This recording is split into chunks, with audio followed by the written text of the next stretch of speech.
கர்த்தருக்கு ஸ்தோத்திரம் உண்டாவதாக. திருத்துவ பண்டிகைக்கு பிந்தி வரக்கூடிய 10ஆம் ஞாயிற்றுக்கிழமை, 10th Sunday after Trinity Feast, இந்த நாளிலே இந்த நாளுக்கு ஒரு பெயர், எருசலேமின் அழிவை நினைவு கூறும் நாள். கிபி 70வது வருஷம்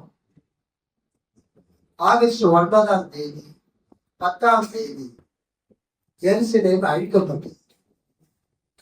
ஆக இந்த எருசலேமின் அழிவை நினைவு கூறும் நாள் என்ற இந்த நாளிலே, the day of the destruction of Jerusalem நாளிலே செய்திக்காக கொடுக்கப்பட்டிருக்கிற வேத பகுதி மத்தேயு 21:33 இருந்து 46.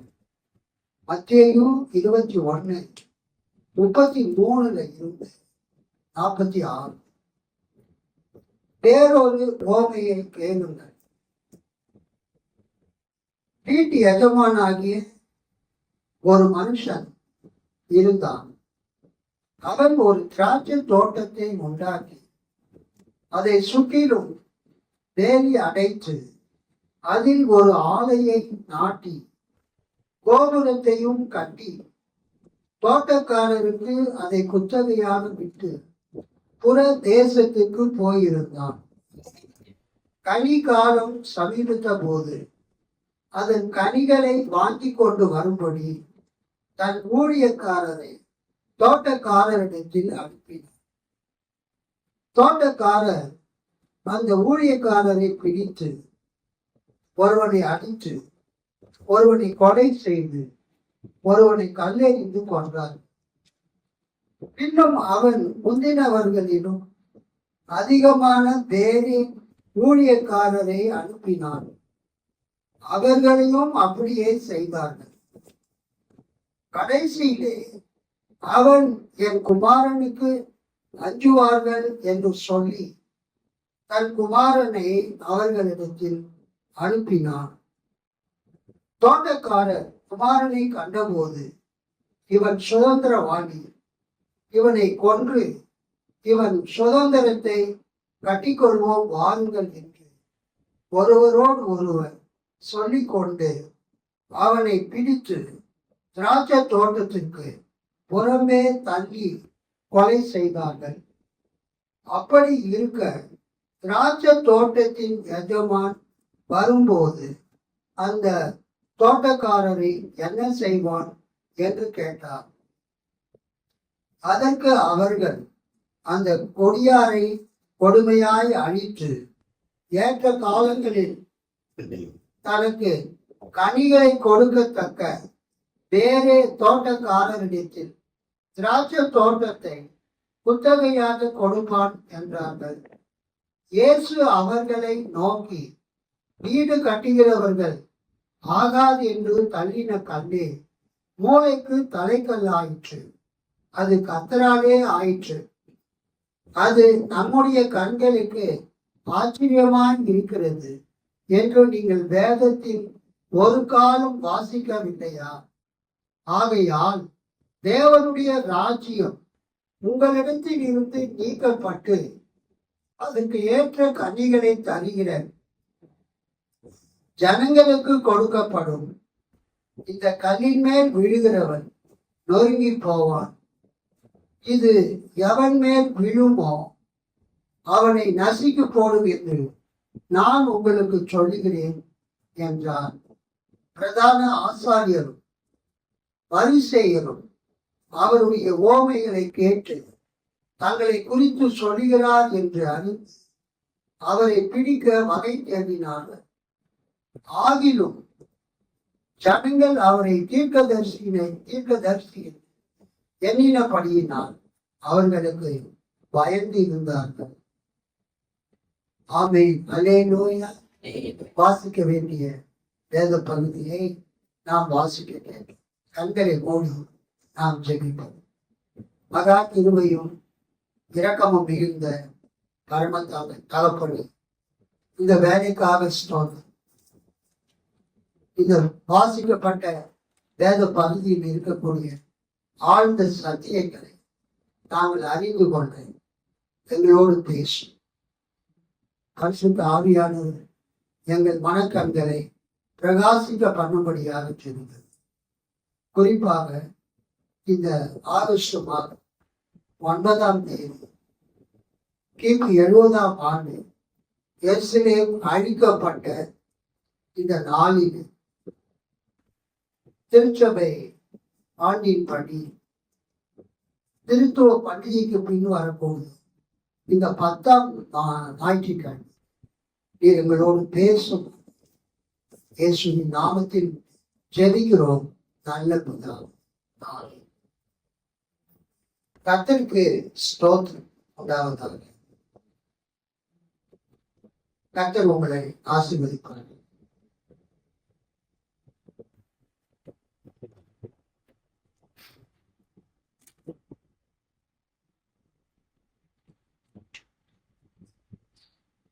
மெயின்லைன் சபைகளுக்கும், அதாவது Catholic, Roman Catholic, Lutheran, CSI போன்ற அந்த நிறுவன சபைகள், எஸ்டாப்ளிஷ்ட் சர்ச்சஸ், நிறுவன சபைகளும் பெந்தெகோஸ்தே சபைகளுக்கும் அடிப்படை வித்தியாசம். அல்லேலூயா. அந்த மெயின்லைன் சர்ச்சுனா மாத்தோமா ஆர்த்தோடாக்ஸ் சர்ச்சையும் வந்து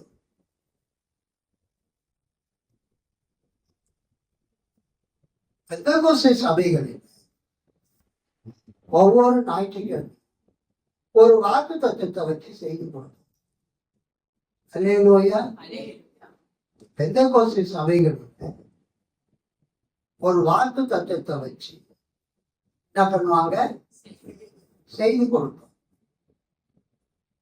நான் உனக்கு சொன்னதை செய்யும் அளவும் நான் உன்னை விட்டு விலகுவதும் இல்லை, உன்னை கைவிடுவதும்.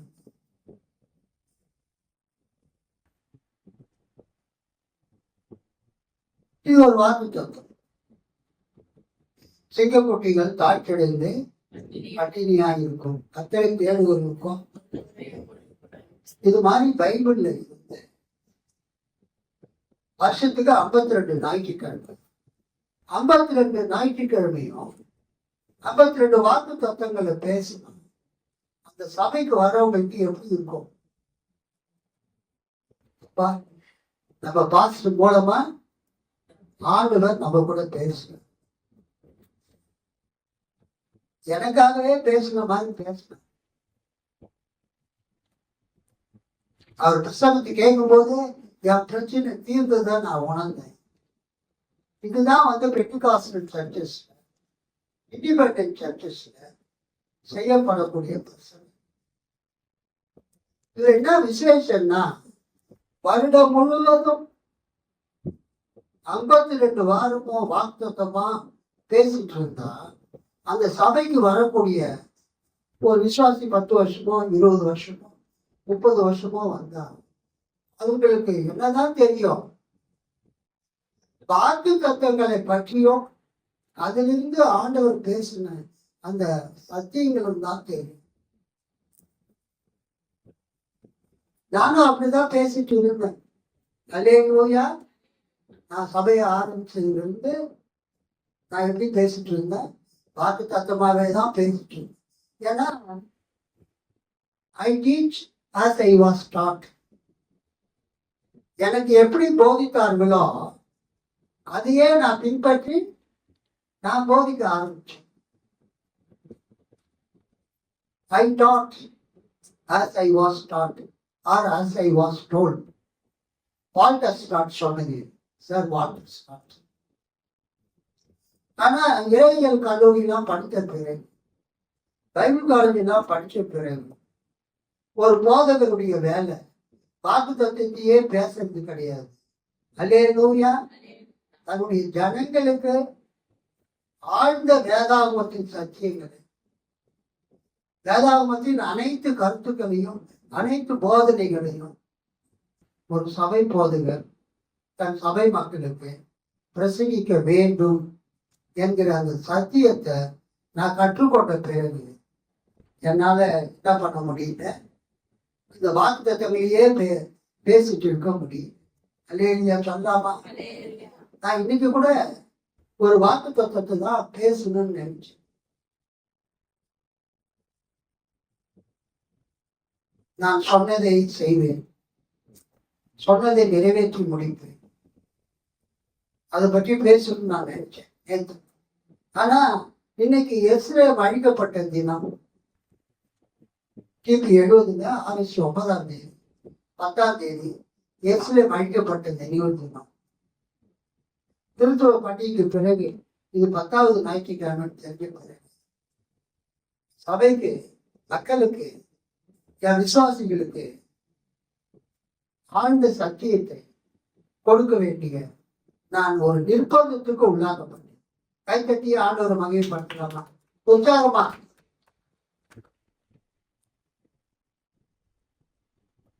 இன்னைக்கு நாம் வாசித்த வேத பகுதி திருவிவிலியம் பொது மொழிபெயர்ப்பு. தலைப்பு கொடிய குத்தகைதாரர் ஓமை. NRSV or Good News Bible, the parable of the tenants in the vineyard.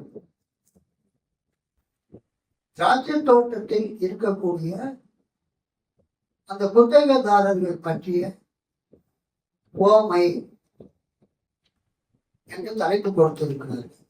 இது மார்க் 12 12 லூக்கா 20 9 19 இதே வேத பகுதி. கர்த்தருக்கு ஸ்தோத்திரம். இங்க நாம் என்ன பார்க்கிறோம் என்றால், இயேசு கிறிஸ்து சிலுவையில் அறியப்படுவதற்கு முன்பதாக அவர் கடைசியாக எருசலேமுக்கு போகும்போது அந்த எருசலேமில் இருக்கக்கூடிய பிரதான ஆசாரியர்கள், வேத பாரகர்கள், பரிசேயர்கள் ஆகியோருக்கு, அங்கு கூடியிருக்கிற மக்களுக்கு 3 ஓமைகளை தொடர்ந்து சொல்கிறார். அல்லேலூயா. இயேசு 3 ஓமைகளை பேசுகிறார். அந்த 3 ஓமைகளில இது 2வது ஓமை. இயேசு பேசின 2வது ஓமை. அந்த 3 ஓமையுமே இயேசு சிலுவையில் அறியப்படுவதற்கு கடைசியாக அவர் எருசலேமுக்கு போகும்போது அந்த தேவாலயத்தின் அந்த தேவாலயத்திற்குள் அந்த தேவாலயத்தை சுற்றிலும் இருக்கக்கூடிய அந்த பகுதியில் அவர் இருக்கும் பொழுது அவர் சொன்ன வாக்கு. இந்த 2வது ஓமை மிகவும் முக்கியமானது. கர்த்தருக்கு ஸ்தோத்திரம். யூத மத தலைவர்கள் இயேசு கிறிஸ்துவை புறக்கணித்ததை பற்றிய ஒரு வேத பகுதி. இந்த வேத பகுதியிலே நாம் என்ன பார்க்கிறோம்? யூத மத தலைவர்கள், பரிசேயர், சதுசேயர், வேத பாரகர், அப்புறம் பிரதான ஆசாரியர், அவங்க இயேசுவை ஏற்றுக்கொள்ளாம இயேசுவை என்ன பண்ணாங்க? புறக்கணித்தாங்க. They rejected Jesus. அப்படி இயேசுவை ஏற்றுக்கொள்ளாமல் இயேசுவை புறக்கணித்து அவரை சிலுவையில் அறைந்து அவரை கொன்றதினால பிதாவாகிய தேவன் கடும் கோபம் கொண்டு அவர்களுக்கு என்ன செய்தார் என்பதை நாம் இந்த வேத பகுதியிலே பார்ப்போம். அல்லேலூயா. இந்த மத்தேயு சுவிசேஷம் கிபி 85ஆம் வருஷம் தோராயமாக எழுதப்பட்டிருக்கு. மத்தேயு எப்பொழுது எழுதப்பட்டிருக்கலாம்? கிபி 85. கிபி 70வது வருஷம் இந்த எருசலேம் பட்டணம் அழிக்கப்பட்டது. அப்ப என்ன அர்த்தம்? எருசலேம் பட்டணம் அழிக்கப்பட்ட பிறகு எருசலேம் பட்டணம் அழிக்கப்பட்ட பிறகு ஒரு 15 வருஷம் போச்சு. தோராயமா கிபி 85ஆம் வருஷம் இந்த மத்தேயு சுவிசேஷம் எழுதப்பட்டது. அப்ப மத்தேயு சொல்ற இந்த ஓமையின் மூலமாக இயேசு சொல்ல வந்த கருத்தை மத்தேயு என்ன சொல்லுகிறார் என்றால், தேவன் எதற்காக எருசலேம் நகரத்தை, எருசலேம் பட்டணத்தை அழித்தார் என்றால் அதற்கு காரணம் யூத மத தலைவர்கள் இயேசுவை புறக்கணித்தார்கள். யூத மத தலைவர்கள் இயேசுவை புறக்கணித்தார்கள். They rejected Jesus. மட்டுமல்ல, அவர்கள் இயேசுவை சிலுவையில் அது மத்தேயு இந்த இயேசுவின் ஓமையின் மூலமாக அவர் காலத்தில் வாழ்ந்த மக்களுக்கும் இக்காலத்தில் வாழப்போகிற மக்களுக்குமாக இந்த இயேசுவின் ஓமையை அவர் கூறுகிறார். இந்த குத்தகைதாரர் ஓமையில திராட்சை தோட்டக்காரர் அது யாரை குறிக்குதுன்னா பிதாவாகிய தேவன். அந்த திராட்சை தோட்டம் யாரை குறிக்குதுன்னா இஸ்ரவேல் மக்களை குறிக்குது. அந்த குத்தகைதாரர்கள் யாரை குறிக்கிறது என்றால் யூத மத தலைவர்களை குறிக்கிறது. அந்த குத்தகைதாரர்கள் வசமாக அந்த திராட்சை தோட்டத்து எஜமான் அந்த திராட்சை தோட்டத்தை குத்தகைக்கு விட்டு சென்றார். ஒவ்வொரு வருடமும் கனிகாலம் வரும்போது அந்த திராட்சை தோட்டத்து எஜமான்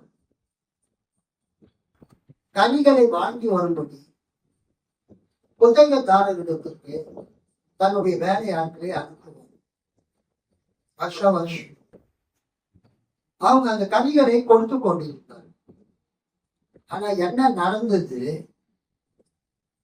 சமீப காலமாக அந்த குத்தகைதாரர்கள் அந்த தோட்டக்காரருக்கு கொடுக்க வேண்டிய குத்தகைக்காரர் அந்த கனிகளை கொடுக்காம அந்த திராட்சை தோட்டத்து எஜமான் அனுப்பின ஊழியர்களை பிடித்து அடித்து கல்லெறிந்து கொலை செய்து அவர்களை மிகவும் உபத்திரத்துக்குள்ளாக்கி எஜமான் அனுப்பின ஆட்களை உரிய மரியாதையோடு ஏற்றுக்கொண்டு அவங்களுக்கு ரொம்ப உபத்திரம் போட்டார். கடைசியா அந்த எஜமான் திராட்சை தோட்டத்து எஜமான் தன்னுடைய மகனையே அனுப்புகிறார். ஃபர்ஸ்ட் அவர் வேலைக்காரர்களை அனுப்புகிறார். இந்த காலத்துல வேலைக்காரர்கள் அடிமைகள். அந்த அடிமைகளை பிடிச்சு அடிச்சாங்க, உதைச்சாங்க, கல்லெறிஞ்சாங்க, அவங்களை கொன்று போட்டாங்க. அப்ப அந்த திராட்சை தோட்டத்து எஜமான் என்ன பண்ணாரு, தன்னுடைய சொந்த மகனையே அனுப்புகிறார். அல்லேலூயா. இயேசு கிறிஸ்துவின் காலத்துல சதுசேயர்கள் என்கிற ஒரு பிரிவினர் இருந்தாங்க. அவங்களாம் பிசினஸ் பீப்புள். நிறைய நிலங்களை வாங்கி யூதேயாவில் மலைப்பகுதியில் அந்த குத்தகைக்காரர்கிட்ட கொடுத்துட்டு அவங்க என்ன பண்ணுவாங்கன்னா நகரத்துல தங்கி விடுவாங்க. அல்லேலூயா. அந்த சதுசேயர்கள் தான் அந்த எருசலேம் தேவாலயத்தை தான் ரூல் பண்ணும், ஆளுகை செய்யும். அந்த இங்க பார்க்கக்கூடிய அந்த திராட்சை தோட்டத்து உரிமையாளர் என்ன செய்தா, அந்த குத்தகைக்காரர்கள் அந்த கனி காலத்துல தனக்கு சேர வேண்டிய கனியை ஒழுங்கா தராததுனால அதை வாங்கி வரும்போது தன் மகனையே அனுப்பி, அப்ப அங்க இருக்கக்கூடிய குத்தகைக்காரர்கள் அவங்க என்ன பண்ணாங்கன்னா அந்த திராட்சை தோட்டத்து உரிமையாளரின் மகன் தூர வருகிறதை கண்டு, இதோ சோதரவாணி வருகிறான். இந்த திராட்சை தோட்டத்தினுடைய உரிமையாளருடைய மகன் வருகிறான். அவனை பிடித்து நாம் அடித்து அவனை கொலை செய்து விடுவோம். அப்ப இந்த தோட்டத்தை நமக்கு சொந்தமாகிடும் என்று சொல்லி அவங்க அந்த மகனை திராட்சை தோட்டத்துக்கு புறம்பாக்கி அங்கே அவனை கொண்டு போட்டார். இதை எதை நமக்கு நினைவுபடுத்துகிறது? இயேசு கிறிஸ்துவை நமக்கு நினைவுபடுத்து. அல்லேலூயா. நீங்க பாத்தீங்கன்னா அதற்கு ஸ்தோத்திரம். எபிரேயர் 13ஆம் அதிகாரம் 12ஆம் வசனம் ஒருத்தர் படிங்க. எபிரேயர் 13:12. ஆகையால் நாம் அவருடைய சிந்தையை சுமந்து பாளையத்துக்கு துவங்கி அவரிடத்திற்கு புறப்பட்டு 12. அந்தபடியே இயேசுவும் தம்முடைய சொந்த ரத்தத்தினாலே ஜனத்தை பரிசுத்த செய்யும்படியாக நகரம்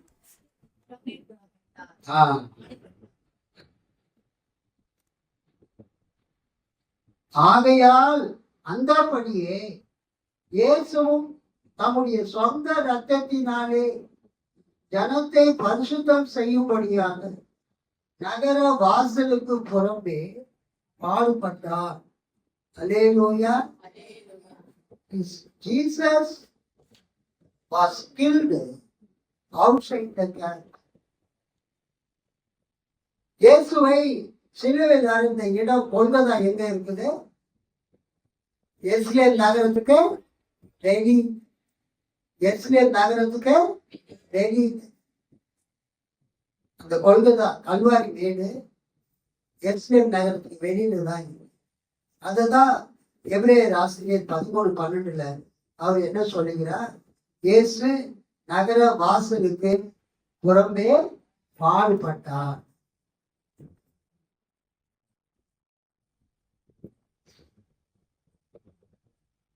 திராட்சை தோட்டத்துக்கு வெளியே அந்த குத்தகைதாரர்கள் அந்த திராட்சை தோட்டத்து உரிமையாளரின் மகனை அடித்து துன்புறுத்தி கொலை செய்து பார்த்தார்.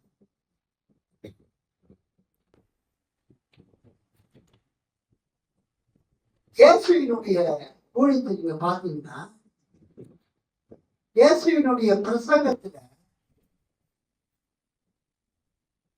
இப்ப நம்ம எப்படி பிரசங்கம் பண்றோம் அது மாதிரி இயேசு பேசினார்.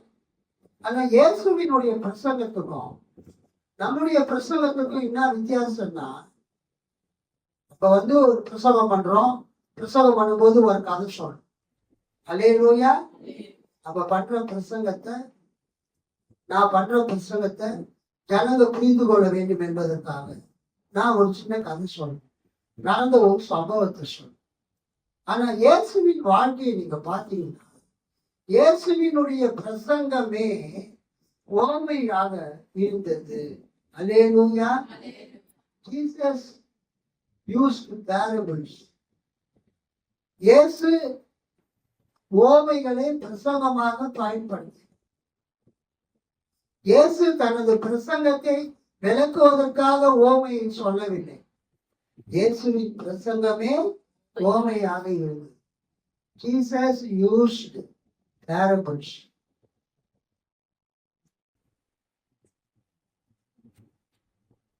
As his sermon.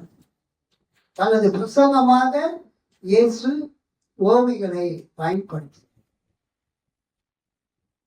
ஒரு சின்ன கதையை மட்டும் சொல்றது ஓமை. அதே நேரத்துல ஓமைகள்ல உருவகம்னு ஒண்ணு இருக்குது. அன்னைக்கு ஒரு ஓமையில ஒரு மைய கருத்து. ஆனா ஒரு உருவகத்துல அத பல பகுதிகளாக பிரிக்கிறார். ஒவ்வொரு பகுதிக்கும் ஒரு அர்த்தம் உண்டு. அல்லேலூயா. அதுக்கு பேர் தான் உருவம். நம்ம வாசித்த இந்த கொடிய புத்தகத்தாரர் இந்த ஓமை ஒரு உருவகம், ஒரு அலிகோர். It's an அலிகோர். ஏன்னு சொன்னா ஒரு ஓமைனா ஒரே ஒரு மைய கருத்து தான் இருக்கும். ஆனா ஒரு உருவகத்துல ஒவ்வொரு பகுதிக்குமே ஒரு அர்த்தம் இருக்கும். ஒரு திராட்சை தோட்டம் அது எதை குறிக்கிறது என்றால் இஸ்ரவேல் நாட்டை, இஸ்ரவேல் மக்களை அது குறிக்கிறது. ஒரு அலையில சொல்லலாமா? பிரைஸ். நீங்க ஏசாயா 5ஆம் அதிகாரத்தை நீங்க பார்த்தீங்கன்னா அந்த திராட்சை தோட்டம் யாருக்கு ஓமையாக இருக்கிறது என்றால் ஏசாயா 5:1-7 அது எதை குறிக்கிறது? இஸ்ரவேல் மக்களை குறிக்கிறது. ஏசாயா 5:1-7 யாரை குறிக்கிறது? இஸ்ரவேல் மக்களை குறிக்கிறது. நீங்க பாத்தீங்கன்னா ஏசாயா 5:1 இப்பொழுது நான் என் நேசரிடத்தில் அவருடைய திராட்சை தோட்டத்தை குறித்து என் நேசருக்கு ஏற்ற ஒரு பாட்டை பாடுவேன். என் நேசருக்கு மகா செழிப்பான மேட்டிலே ஒரு திராட்சை தோட்டம் உண்டு. அவர் அதை வேலி அடைத்து அதிலுள்ள கற்களை பொறுக்கி அதிலே நற்குல திராட்சை செடிகளை நட்டு அதன் நடுவில் ஒரு கோபுரத்தை கட்டி அதில் ஆலையையும் உண்டு பண்ணி அது நல்ல திராட்சை பழங்களை தரும் என்று காத்திருந்தார். அதுவோ கசப்பான பழங்களை தந்தது. எருசலேமின் குடிகளே, யூதாவின் மனுஷரே, எனக்கும் என் திராட்சை தோட்டத்துக்கும் நியாயம் தீருங்கள். நான் என் திராட்சை தோட்டத்திற்காக செய்யாத எந்த வேலையை அதற்கு இனி செய்யலாம். அது நல்ல திராட்சை பழங்களை தரும் என்று நான் காத்திருக்க அது கசப்பான பழங்களை தந்தது என்ன? இப்போதும் நான் என் திராட்சை தோட்டத்துக்கு செய்வதை உங்களுக்கு அறிவிப்பேன். அதன் வேலியை எடுத்து போடுவேன். அது மேய்ந்து போடப்படும். அதன் அடைப்பை தகப்பேன். அது விதியுண்டு போகும். ஒரு அலேலுயா சொல்லாமா? அதை பாழாக்கி விடுவேன். அதன் கிளை நறுக்கப்படாமலும் களை கொத்தி எடுக்கப்படாமல் போவதினால் முச்செடியும் நெறிஞ்சலும் முளைக்கும். அதன் மேல் மழை பெய்யாதபடிக்கு மேகங்களுக்கும் கட்டளையிடுவேன் என்றார். சேனைகளின் கர்த்தருடைய திராட்சை தோட்டம் இஸ்ரவேலின் வம்சம். 7ஆம் வசனத்துல பதில் இருக்கு. சேனைகளின் கர்த்தருடைய திராட்சை தோட்டம் இஸ்ரவேலின் வம்சமே. அவருடைய மனமகிழ்ச்சியின் நாற்று யூதாவின் மனுஷரே, அவர் நியாயத்துக்கு காத்திருந்தார். இதோ கொடுமை. நீதிக்கு காத்திருந்தார். இதோ முறைப்பாடு. இந்த வசனத்துல என்ன பார்க்கிறோம்னா, பழைய ஏற்பாட்டில திராட்சை தோட்டம் யாருக்கு அடையாளமாக இருக்கிறது? இஸ்ரவேல் வம்சத்துக்கு அடையாளம். 7ஆம் வசனம், சேனைகளின் கர்த்தருடைய திராட்சை தோட்டம் இஸ்ரவேலின் வம்சமே. So the people of Israelites were the vineyard. பழைய ஏற்பாட்டுல தேவனுடைய திராட்சை தோட்டம் இஸ்ரவேலுடைய வம்சம். ஆனா கர்த்தர் நல்ல திராட்சை பழம் வரும்னு அவர் காத்துட்டு இருந்தார். ஆனா ஏசாயாவின் மூலமாக சொல்றாரு, அது என்ன கொடுத்தது? கசப்பான பழங்களை தந்தது. 4ஆம் வசனத்தில், it yielded wild grapes. கசப்பான திராட்சை பழத்தை அது கொடுத்தது. அதனால பழைய ஏற்பாட்டுல ஏசாயா, எரேமியா அந்த தீர்க்க தரிசன புத்தகங்களை நீங்க பார்த்தீங்கன்னா கர்த்தர் அந்த எருசலேமை, அந்த இஸ்ரவேல் மக்களை என்ன செய்கிறார்? அழிக்கிறார். அல்லேலூயா சொல்லாமா? அந்த யூதாவை கிமு 586ஆம் வருஷம் பாபிலோன் ராஜா ஒப்பு கொடுத்து எருசலேம் அந்த பாபிலோன் ராஜா நேபுகாத் நேச்சார் இடத்துல வீழ்ச்சி அடைந்தது. எருசலேமின் அழிவு பழைய ஏற்பாட்டில கிமு 586, கிமு 587 586 எருசலேம் அழிக்கப்பட்டது. பாபிலோன் தேசத்து ராஜா. கர்த்தர் சொல்றாரு, நான் ஒரு நல்ல திராட்சை தோட்டத்தை உண்டாக்கி அதுக்கு வேலியெல்லாம் அடிச்சு அந்த கற்கள் எல்லாம் எடுத்து போட்டு அதுக்கு ஃபென்சிங் காம்பவுண்ட் வால்லாம் போட்டு நல்லா தண்ணியெல்லாம் ஊற்றி அதை காவல் கோபுரம் எல்லாம் கட்டி அந்த திராட்சை தோட்டத்தை நான் வச்சு நல்ல பழம் கொடுக்கணும்னு நினைச்சேன். ஆனா அவங்க என்ன பண்ணல, நல்ல பழத்தை தரல, கசப்பான பழங்களை கொடுத்தாங்க. அதனால நான் என்ன பண்ண போறேன், அந்த திராட்சை தோட்டத்தை அழிச்சிருந்தேன். அந்த வேலியெல்லாம் எடுத்து போட்டு அந்த செடியை வெட்டி போட்டு. இது உருவகம். இது நடந்தது பழைய ஏற்பாட்டுல கிமு 587 86 பாபிலோன் தேசத்து ராஜா நேபுகாத் நேச்சார் அந்த யூதாவின் மீது படையெடுத்து வந்து அந்த பட்டணத்தை தேவாலயத்தை அழிச்சிட்டாங்க. அதன் பிறகு அந்த தேவாலயம் மறுபடியுமாக செருபாபில் காலத்துல எஸ்ரா நெகேமியா ஆகியோர் மூலமாக அது கட்டப்பட்டது. அல்லேலூயா சொல்லாமா? அதுக்கு பேரு 2ஆம் தேவாலயம், செகண்ட் டெம்பிள். இயேசு கிறிஸ்துவின் காலத்துல அந்த 2ஆம் தேவாலயம் தான் இருந்தது. அந்த ஹெரோட் தி கிரேட், பெரிய ஏரோது அந்த 2ஆம் தேவாலயத்தை கிட்டத்தட்ட 46 வருஷமா, மொத்தமா அந்த தேவாலயம் 46 வருஷமா மறுபடியுமாக ரீகன்ஸ்ட்ரக்ட் பண்ணப்பட்டது. அல்லேலூயா, ரெஸ்டோரேஷன். மறுபடியுமாக அந்த ஆலயம் புதுப்பிக்கப்பட்டு அந்த பண்டைய உலகம் ஒரு மிகவும் பிரம்மாண்டமான ஒரு தேவாலயமாக அது உருவெடுத்தது. தங்கத்தை உருக்கி தங்க பிளேட்டுகளை வச்சு அந்த தேவாலயத்தை அவங்க அழகுபடுத்து. அந்த ஆலயம் இயேசு கிறிஸ்து காலத்துல அந்த ஆலயத்துலதான் இயேசு கிறிஸ்து போய் பிரசவம் பண்ற. இப்ப நம்ம வாசித்த இந்த வேத பகுதி மத்தேயு 21:33 இருந்து 46 இந்த கொடிய புத்தகக்காரர் இந்த ஓமையில அவர் சொல்ற இந்த திராட்சை தோட்டத்தை ஓமைய கர்த்தர் சொல்றாரு. என்ன சொல்றாரு, ஒரு மனுஷன் ஒரு திராட்சை தோட்டத்தை அவன் உருவாக்க. மத்தேயு 21 நாம் இப்பதான் வாசிட்டோம். வீட்டு எஜமானாகிய ஒரு மனுஷன் இருந்தான். அவன் ஒரு திராட்சை தோட்டத்தை உண்டாக்கி அதை சுற்றிலும் வேலி அடைத்து அதில் ஒரு ஆலையை நாட்டி கோபுரத்தையும் கட்டி தோட்டக்காரருக்கு அதை குத்தகையாக விட்டு புறதேசத்துக்கு போயிருந்தான். கனிகாலம் சமீபத்த போது அதன் கனிகளை வாங்கி கொண்டு வரும்படி தன் ஊழியக்காரரை தோட்டக்காரரிடத்தில் அனுப்பினான்.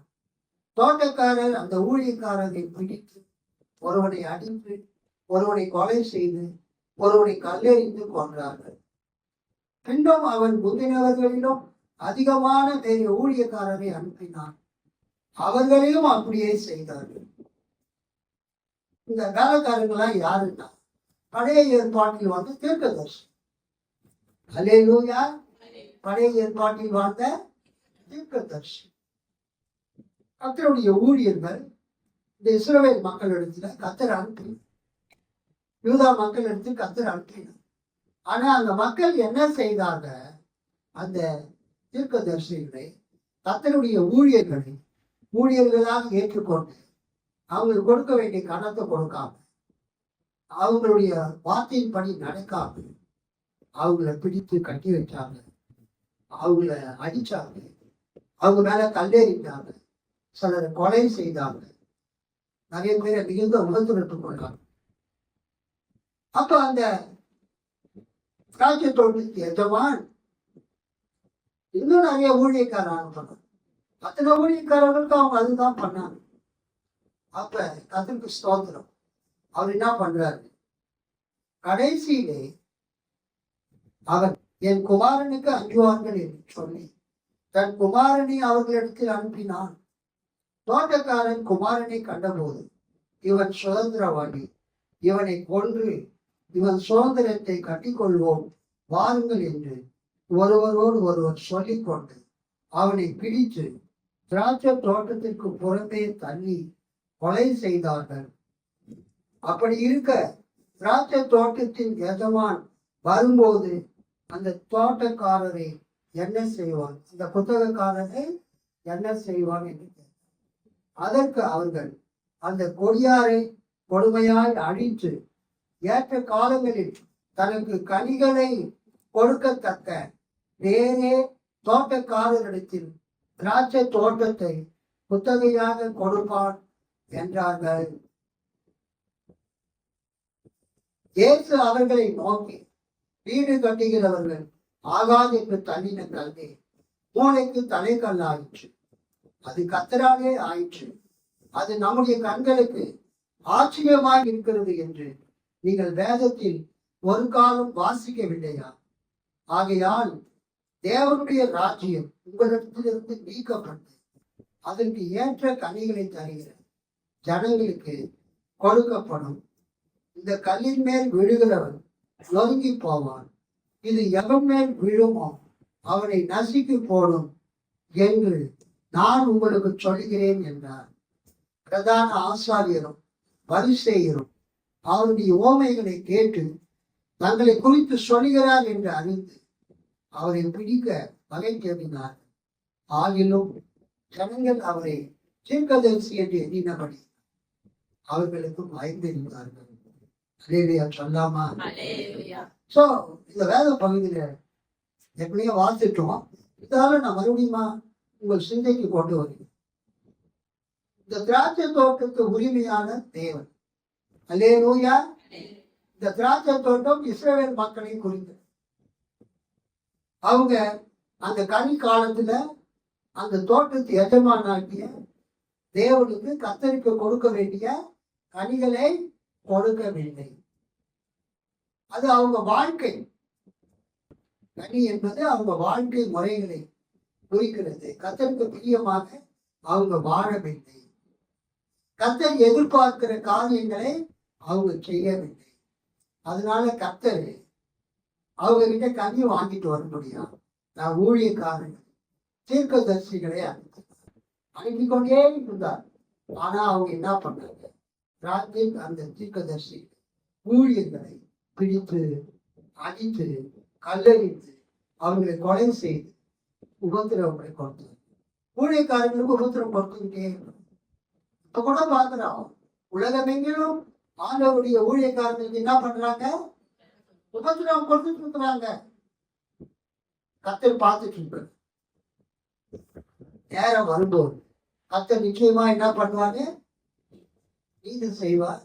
அவர் கண்டிப்பா நியாயம் தீர்ப்பார், தண்டனையும் வழங்குவார். இங்க என்ன ஆச்சுன்னா, தேவகுமாரன் ஆகிய இயேசு இந்த உலகத்துக்கு வந்த போது இயேசுவை அவர் சுதந்திரவாளி என்று அவர்கள் அறிந்தோம். அந்த திராட்சை தோட்டத்தை தங்களுக்கு உரிமையாக்கி கொள்ளும்படியார் திராட்சை தோட்டத்துக்கு புறம்பே எருசலேமுக்கு புறம்பே அவரை தள்ளி நகர வாசலுக்கு வெளியிலே அவரை என்ன செய்தார்கள்? சிலுவையில அழைத்தார். எபிரேயர் 13:12 நாம் பார்த்தோம். Jesus was killed outside the camp. He was killed outside the city of Jerusalem.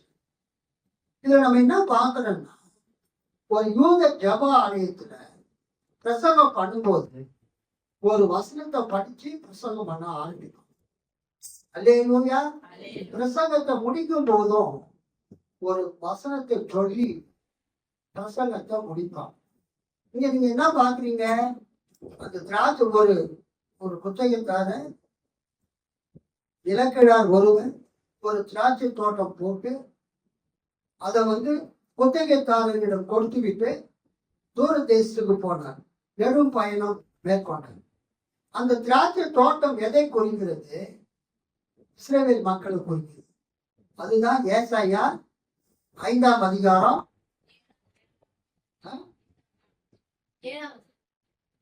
5ஆம் அதிகாரம் 1 முதல் 7 வரை நம்ம வாசிக்கிறோம். ஏசாயா அதுதான் எப்போதுமே ஒரு ஜபாலயத்துல பிரசங்கம் ஆரம்பிக்கும் போது ஒரு வசனத்தை படித்து விட்டு பிரசங்கம் பண்ண ஆரம்பிப்போம். அல்லேலூயா. அப்புறம் அது நீண்ட உரையாட்டின பிறகு ஒரு வசனத்தை வாசித்து அந்த பிரசங்கத்தை முடிப்பாங்க. அந்த மெத்தடை இங்க மத்தேயு இந்த இயேசுவின் ஓமையில பயன்படுத்துகிறார். அந்த திராட்சை தோட்டத்து ஓமைய அவர் எப்படி முடிக்கிறாருன்னா, ஒரு வசனத்தை சொல்லி முடிக்கிறார். இயேசு சொல்லுகிறதா நீங்க பாத்தீங்கன்னா சங்கீதம் 118 22 23 வசனங்களை வாசி. சங்கீதம் 118 22 23 வசனம் ஒருத்தர் படிங்க. அவமானத்தையும் என்னை விட்டார்கள்.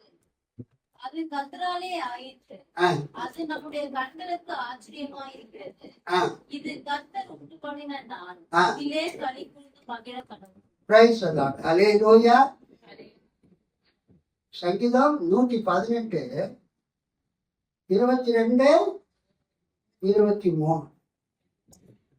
118 22 வீடு கட்டுகிறவர்கள் ஆகாதென்று கல்லின கல்லே மூளைக்கு தலைக்கல் ஆயிற்று. அது கர்த்தராலே ஆயிற்று. அது நம்முடைய கண்களுக்கு ஆச்சரியமாக இருக்கிறது. புதிய ஏற்பாட்டுல அதிகமாக பயன்படுத்தப்பட்ட வசனங்களில் இது ஒரு வசனம். பழைய ஏற்பாட்டில் இருக்கக்கூடிய வசனங்கள் புதிய ஏற்பாட்டுல அதிகமாக பயன்படுத்தப்பட்ட வசனங்களில் இது ஒரு வசனம்.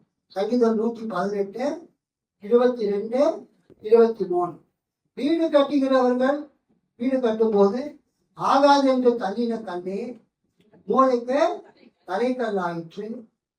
அது கர்த்தராலே ஆயிற்று. அது நம்முடைய கண்களுக்கு ஆச்சரியமாக இருக்கிறது. இந்த வசனத்தை சொல்லி இயேசு தமது ஓவிய அவர் முடிக்கிறார். இங்க என்ன பார்க்கிறோம்?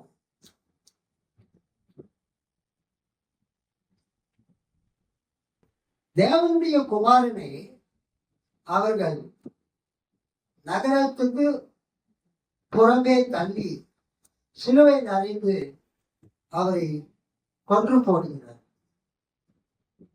அது இயேசுவின் சிலுவை மரணத்தை குறிக்கிறது. அல்லேலூயா. இயேசு இத யூத மத தலைவர்கள் இடத்துல சொல்ற,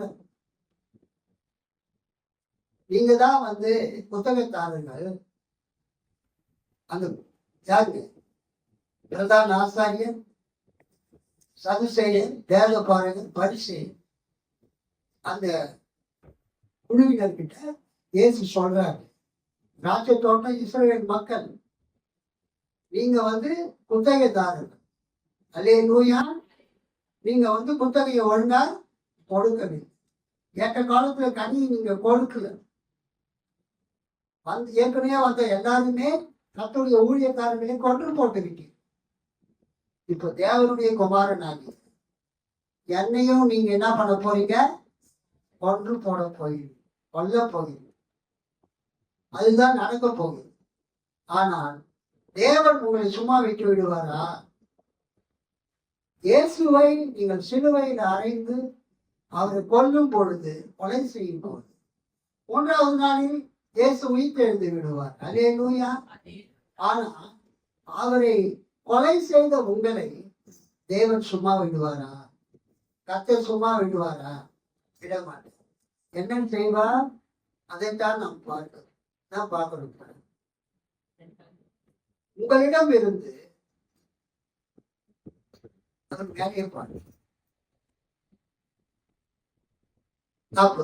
எனவே திராட்சை தோட்ட உரிமையாளர் வரும்போது அத்தொழிலாளர்களை குத்தகைத்தாரர்களை என்ன செய்வார் என்று இயேசு கேட்டார். அவர்கள் அவரிடம் அத்தீயோரை ஈவிரக்கமின்றி ஒழித்து விடுவார். உரிய காலத்தில் தமக்கு சேர வேண்டிய பங்கை கொடுக்க முன்வரும் வேறு தோட்ட தொழிலாளர்களுக்கு அத்திராட்சை தோட்டத்தை குத்தகைக்கு விடுவார் என்றார்கள். மார்க்கு 12வது அதிகாரம் இந்த வசனத்தை நம்ம பார்ப்போம். மார்க்கு 12வது அதிகாரம் மார்க் 12வது அதிகாரத்தில் இயேசு இதே புத்தகத்தாரர் அந்த ஓமையை நம்ம சொல்லும்போது நம்ம என்ன பார்க்கிறோம்? அப்படி இருக்க 9வது அப்படி இருக்க திராட்சை தோட்டத்துக்கு எஜமான் என்ன செய்வான்? அவன் வந்து அந்த தோட்டக்காரரை சங்கரித்து திராட்சை தோட்டத்தை மற்றவர்களுக்கு ஒப்பு கொடுப்பான் அல்லவா? அல்லேலூயா சொல்லாமா? மார்க்ல என்ன சொல்லப்பட்டிருக்கு? அந்த இயேசுவை, அந்த மகனை, திராட்சை தோட்டத்து உரிமையாளரின் மகனை கொலை செய்தவர்களை அந்த திராட்சை தோட்டத்து உரிமையாளர் என்ன செய்வார்? அவன் வந்து அந்த திராட்சை அந்த தோட்டக்காரரை சங்கரித்துனா அழித்து கொன்று அந்த திராட்சை தோட்டத்தை மற்றவர்களுக்கு ஒப்பு கொடுப்பான் அல்லவா? இது எதை குறிக்கிறது என்றால், இயேசு கிறிஸ்து சிலுவையில அறையப்படுவதற்கு முன்பதாக எருசலேம் தேவாலயத்தின் அந்த வளாகத்திலே அவர் இருக்கும் பொழுது அவர் அந்த யூத மத தலைவர்களை பார்த்து சொன்ன 3 ஓமைகளில இது 2வது ஓமை. இந்த 2வது ஓமையில் என்ன சொல்றாரு? அந்த திராட்சை தோட்டத்து உரிமையாளரின் மகனை திராட்சை தோட்டத்துக்கு புறம்பே தண்ணி கொலை செய்தவர்கள் திராட்சை தோட்டத்து உரிமையாளர் கொன்று போடுவார். அல்லேலூயா, அழித்து போடுவார். அதை அவங்க சரியா புரிஞ்சுக்கிறாங்க. 45வது வருஷம் தலைமை குருக்களும் பரிசேயரும் அவருடைய ஓமைகளை கேட்ட போது தங்களை குறித்தே அவர் கோரினார் என்று உணர்ந்து கொண்டார். அவர்கள் அவரை பிடிக்க வழி தேடியும் மக்கள் கூட்டத்தினர் அவரை இறைவாக்கினர் என்று கருதியதால் அவர்களுக்கு அஞ்சினார்கள். இங்க நம்ம என்ன பார்க்கிறோம்னா, அந்த கனிகளை ஒழுங்காக கொடுக்காத அந்த திராட்சை தோட்டத்து குத்தகைக்காரர்களை அவர் என்ன பண்ணுவாருன்னா அழிப்பார். அல்லேலூயா, அவர்களை அழித்து போடுவார். மார்க் 12ல நம்ம இப்பதான் படிச்சோம். மார்க் 12ல 9வது அப்படி இருக்க திராட்சை தோட்டத்துக்கு எஜமான் என்ன செய்வான்? அவன் வந்து அந்த திராட்சைக்காரரை சங்கரித்து திராட்சை தோட்டத்தை மற்றவர்களுக்கு ஒப்பு கொடுப்பான் அல்லவா? மற்றவர்களுக்கு ஒப்பு கொடுப்பான்.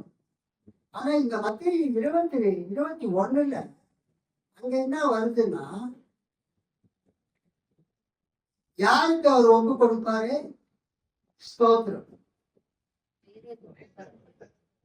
இந்த வாசத்தை படி மத்திய 21:41 படி. அதற்கு அவர்கள் அந்த கொடிய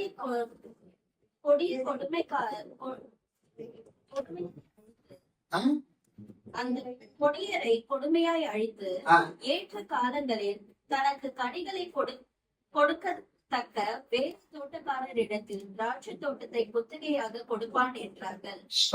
அல்லேலூயா. ஏற்ற காலத்திலே தனக்கு கனிகளை கொடுக்கத்தக்க வேற தோட்டக்காரர்களுக்கு திராட்சை தோட்டத்தை குத்தகையாய் கொடுப்பார். 40வது அப்படி இருக்க திராட்சை தோட்டத்தின் எஜமான் வரும்போது அந்த தோட்டக்காரரை என்ன செய்வான் என்று கேட்டார். அதற்கு அவர்கள் அந்த கொடியரை கொடுமையாய் அழித்து ஏற்ற காலங்களில் தனக்கு கனிகளை கொடுக்கத்தக்க வேறே தோட்டக்காரர்களிடத்தில் திராட்சை தோட்டத்தை குத்தகையாக கொடுப்பான் என்றார்கள். ஏற்ற காலங்களில் தனக்கு கனிகளை கொடுக்கத்தக்க வேறே தோட்டக்காரர்களிடத்தில் திராட்சை தோட்டத்தை குத்தகையாக கொடுப்பான் என்றார்கள். 43. ஆகையால் தேவனுடைய ராஜ்யம், கேஸ் வந்து அந்த பரிசேயர், சதுசேயர், வேத பாரகர், பிரதான ஆசாரியர்களாகிய யூத மத தலைவர்களுக்கு சொல்றார். இப்ப அவங்கதான் அந்த திராட்சை தோட்டத்துக்கு குத்தகைக்காரங்க. அவங்க பார்த்து சொல்றாரு, ஆகையால் தேவனுடைய ராஜ்யம் உங்களிடத்தில் இருந்து நீக்கப்பட்டு அதற்கு ஏற்ற கனிகளை தருகிற ஜனங்களுக்கு கொடுக்கப்படும். கை தட்டி ஆண்டவர் மகிமை பாடு. உற்சாகமாய் கை தேவனுடைய ராஜ்யம் உங்களிடத்திலிருந்தே நீக்கப்பட்டு அதற்கு ஏற்ற கனிகளை தருகிற ஜனங்களுக்கு கொடுக்கப்படும். இது வந்து டிஎல்சி திருச்சபையினுடைய பிரசங்க வேத பாடு. இன்னைக்கு இந்தியா முழுவதும் இருக்கக்கூடிய அனைத்து டிஎல்சி சபைகளிலும் இந்த வேத பகுதியை வைத்துதான் பிரசங்கம் பண்ணுவோம். அல்லேலூயா. நான் வந்து ஒரு வாக்கு தத்துவத்தை தான் வச்சு பேசணும் அப்படின்னு சொல்லிட்டு நான் வந்து பாக்கியராஜ் ஐயா இருக்கேன், சலந்திர பாஸ்டருடைய விஸ்வாஸ். அவர்கிட்ட ஒரு வசனத்தை சொல்லி, இந்த வசனம் எங்க இருக்குது அப்படின்னு கேட்டேன். ஆக்சுவலா செல்போன்ல இருக்கேன். உடனே அவரு செல்போன் எடுத்தார். கார் ஓடிட்டு இருக்கும் போது, ஐயோ தயவுசெய்து செல்போனை வைங்க, ஒழுங்க கார் ஓடிங்க அப்படின்னு சொல்லிட்டு நான் வீட்டுல போய் பார்த்துக்கிறேன்னு சொல்லிட்டு வந்தேன். அப்புறம் நான் புத்தகம் ஆயத்தப்படுத்தலான்னு அந்த ஏற்ற காலத்தில் தீவிரமாய் அதை நான் நிறைவேற்றுவேன், நான் சொன்னதை செய்தேன், அந்த வசனத்தை தான் பேசுறது இருந்தேன். ஆனா இன்னைக்கு எருசலேம் அழிக்கப்பட்ட நாள் ஆகஸ்ட் 9ஆம் தேதி, கிபி 70வது வருஷம். ஆகஸ்ட் 9, 10 தேதிகளில் கிபி 70வது வருஷம் எருசலேம் அழிக்கப்பட்டது. அந்த அந்த கொடுத்திருக்கிறாங்க பாருங்க, டிஎல்சியினுடைய அந்த டிக்ஷனரி, அந்த ரீடிங்க பார்த்தீங்கன்னா அவங்க கொடுத்திருப்பாங்க. 9/8/2026 திருத்துவ பண்டிகைக்கு பின் வரக்கூடிய 10ஆம் ஞாயிறு, 10th Sunday after Trinity Feast, எருசலேமின் அழிவை நினைவு கூறும் நாள். எருசலேமின் அழிவை நினைவு கூறும் நாள், the day of the destruction of Jerusalem. கிறிஸ்துவ திருச்சபையில எருசலேம் பட்டணத்தினுடைய அழிவை பற்றி எதற்கு இன்னைக்கு நினைவு கூற வேண்டும் என்றால், இந்த மத்திய 21வது அதிகாரத்தில இந்த கொடிய குத்தகைக்காரர் ரோமையில இயேசு அந்த இஸ்ரவேலின் தலைவர்களை பார்த்து, யூத மத தலைவர்களை பார்த்து அவர் சொல்லுகிறார், தேவனுடைய ராஜ்யம் உங்களிடத்தில் இருந்து எடுக்கப்பட்டு ஏற்ற கனிகளை கொடுக்கக்கூடிய பிறரிடத்திலே வேறு ஒருவருக்கு கொடுக்கப்படும். இன்னைக்கு பழைய ஏற்பாட்டிலே தேவனுடைய ஜனமாக, திராட்சை தோட்டமாக யார் இருந்தது? இஸ்ரவேலர்கள். அதான் பாயிண்ட். இந்த வேத பகுதியை எதுக்கு கிறிஸ்துவ திருச்சபையில சபையில இன்னைக்கு வேத பகுதியா கொடுத்திருக்கிறாங்கன்னா, எஸ்பெஷலி எருசலேம் அழிக்கப்பட்ட நாளிலே இந்த வேத பகுதியை எடுத்து கொடுத்திருக்கிறாங்கன்னா, இயேசு சொன்ன வசனம் நிறைவேறும்.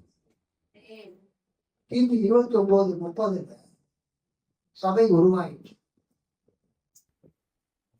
40 வருஷம் பொறுத்து இயேசு சொன்ன வார்த்தை நிறைவேறும். அல்லேலூயா. 29-30 கிறிஸ்துவ திருச்சபை உருவாகிறது. 40 வருஷம் பொறுத்து எருசலேம் பட்டணம் அழிக்கப்படுகிறது. அதிலிருந்த மக்களும் அழிக்கப்பட்டார், அதிலிருந்த தலைவர்கள் அழிக்கப்பட்டார்.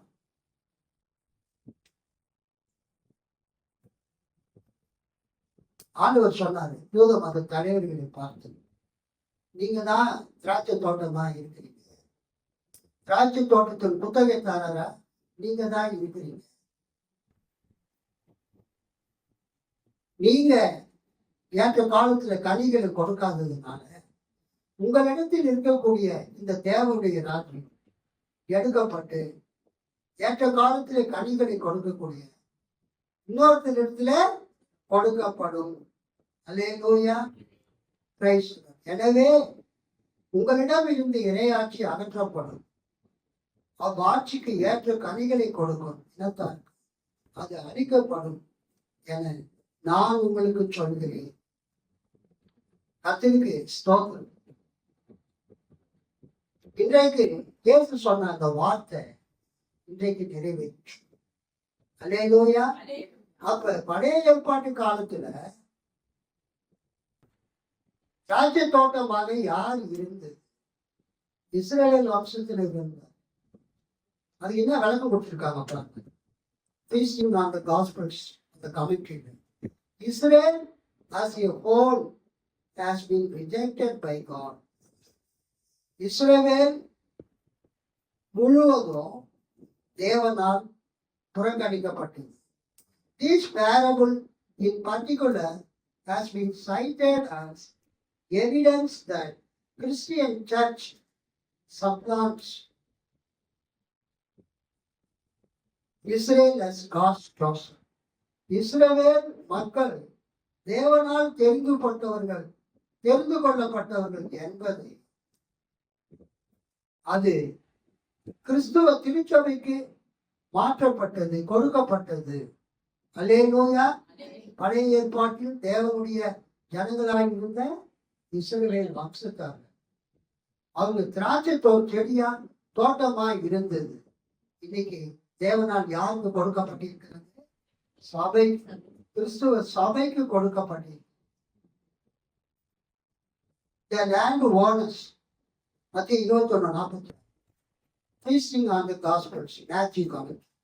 The land owners replacement of the tenants with a people that produces the fruits of the kingdom, 41 has been read to justify the replacement of the people of Israel by the Christian church. இன்னைக்கு இருக்கக்கூடிய இந்த கிறிஸ்துவ திருச்சபை முன்னொரு காலத்துல யாருடைய கரத்தில் இருந்ததே? இஸ்ரவேலின் கைத்தில். தேவனுடைய ராஜ்யம், தேவனுடைய மக்கள். அல்லேலூயா. திராட்சை தோட்டம் என்பது யூத மக்களை குறித்தது, பழைய ஏற்பாடு. ஆனா இயேசு கிறிஸ்து சொன்னாரு, உங்களிடம் இருக்கக்கூடிய இந்த தேவனுடைய ராஜ்யம் உங்களிடத்திலிருந்து எடுக்கப்பட்டு கனிகளை கொடுக்கக்கூடிய, ஏற்ற காலத்தில் கனிகளை கொடுக்கக்கூடிய வேறொரு மக்கள் இடத்துல கொடுக்கப்படும். அந்த வேறொரு மக்கள் யார் என்றால் கிறிஸ்துவ திருச்சபை. அல்லேலூயா. அல்லேலூயா. அல்லேலூயா. கிறிஸ்துவ திருச்சபையில யாரெல்லாம் அங்கத்தினர்கள்? இயேசுவை ஏற்றுக்கொள்கிற யூதர்களும் அங்கத்தினர்கள், இயேசுவை ஏற்றுக்கொள்கிற புறஜாதிகளும் அங்கத்தினர். பழைய ஏற்பாட்டில் யூதர்கள் மட்டும்தான் திராட்சை தோட்டத்தில் இருந்தார். ஆனா புதிய ஏற்பாட்டில் இயேசு ஏற்படுத்தின இந்த சபை இன்றைக்கு தேவனுடைய ராஜ்யமாக, தேவனுடைய திராட்சை தோட்டமாக இருக்கிறது. தேவன் எதிர்பார்க்கிற கனிகளை கொடுக்கக்கூடிய திராட்சை தோட்டமாக இருக்கிறது. இதுல கர்த்தர் இயேசுவை விசுவாசிக்கிற, இயேசுவை ஏற்றுக்கொண்ட யூதர்களும் புறஜாதிகளும். அல்லேலூயா. விருத்த சேதனம் உள்ளவர்களும் விருத்த சேதனம் இல்லாதவர்களும், ஆண்களும் பெண்களும், சுயாதீனர்களும் அடிமைகள், அனைவருமே இந்த உலகத்தில் வசிக்கிற அனைத்து மக்களும் இயேசுவை விசுவாசித்து ஞானஸ்தானம் எடுத்து இந்த திருச்சுவ சபையில, கிறிஸ்துவ திருச்சபையில அங்கத்தினராக முடியும். அந்த சபைய இயேசு ஏற்படுத்தினார். அல்லேலூயா. இந்த சபைய தேவன் ஏற்படுத்தினார். யூதர்கள் இடத்தில் இருந்த, இஸ்ரவேலர்கள் இடத்தில் இருந்த அந்த திராட்சை தோட்டத்தை தேவனுடைய மக்கள், தேவனுடைய ராஜ்யம் என்கிற சாத்தியத்தை தேவன் இன்னைக்கு கிறிஸ்துவ திருச்சபை கையிலே கொடுத்திருக்கிறார். அதுக்கு அடையாளமாகத்தான் எருசலேம் அழிக்கப்பட்டதை இந்த ஆகஸ்ட் 9 10 ஒவ்வொரு வருடமும் கிறிஸ்துவ திருச்சபை நினைவு கூறுகிறது. அந்த கொல்லாத குத்தகைத்தார், கொடிய குத்தகைத்தாரர் ரோமை, அந்த குத்தகைத்தாரர்கள் இயேசு சிலுவையில் அறைஞ்சாங்க. ஆனா கர்த்தர் அவரே உயிரோடு எழுப்பி, எப்படி வீடு கட்டுகிறவர்களால் ஆகாது என்று தள்ளப்பட்ட கல்லை மூளைக்கு கல்லுகள் ஆயிட்டது போல இந்த வீடு கட்டுகிறவர்கள், இந்த யூத மத தலைவர்கள் இயேசு சிலுவையில் அழைத்தாங்க. ஆனா 3வது நாள் அவர் உயிர் எழுந்து அவரு அந்த வீட்டுக்கே அவர் தலைக்கல்லாக மூளைக்கல்லாக மாறினார். அந்த இயேசுவை நாம் ஆண்டவராக ரட்சகராக வழிபடுகிறோம். கையில கட்டி நாம் ஆண்டவரை பதவி வாழ்கிறோம். கர்த்தர் உங்களை ஆசீர்வதிப்பார்.